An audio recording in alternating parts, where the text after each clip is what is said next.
YCP MP Vijayasai Reddy పార్లమెంట్లో మాట్లాడిన మాటలు అందరినీ ఆశ్చర్యం కలిగిస్తుంది.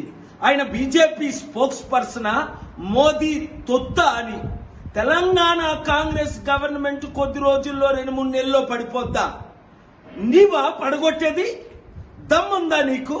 అసలు ఆంధ్రప్రదేశ్ లో 2-3 నెలల్లో ఏమవుతుందో ఏం అవబోతుందో మీకు తెలుసా? ఏ రోజైనా 5 సంవత్సరాల అధికారంలో ఉండేటప్పుడు స్పెషల్ స్టేటస్ గురించి ఫైట్ చేశారా? పోలవరం ప్రాజెక్ట్ గురించి ఫైట్ చేశారా? క్యాపిటల్ సిటీ కట్టారా? 1 కోటి నిరుద్యోగులకు ఉద్యోగాల గురించి ఏమైనా కంపెనీలు తీసుకొచ్చారా? ఆంధ్రుల అభివృద్ధి గురించి మోదీతో గాని బీజేపీతో గాని ఫైట్ చేశారా? ఏం మాట్లాడుతున్నారు మీరు? ఏం చేస్తున్నారు? పడగొట్టేది మీరా? పడిపోబోతున్నారు మీరు. ఒళ్ళు దగ్గర పెట్టుకొని తెలుగు ప్రజల కొరకు ఫైట్ చేయండి. సిద్ధం అట. సిద్ధం దేనికి సిద్ధం? ఓడిపోవడానికి సిద్ధమా? సర్వనాశనం చేయడానికి సిద్ధమా?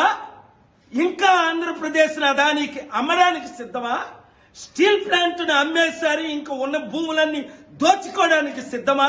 దేనికి సిద్ధం? మీరు మోదీ తొత్తులయ్యారు. మోదీ తొత్తులతో యుద్ధం చేయడానికి మేము సిద్ధం. విశాఖ సిద్ధం. ప్రజాశాంతి పార్టీ సిద్ధం. ఆంధ్రులు తెలుగు ప్రజలు సిద్ధం. కమాన్, ఖబర్దార్, చూసుకుందాం.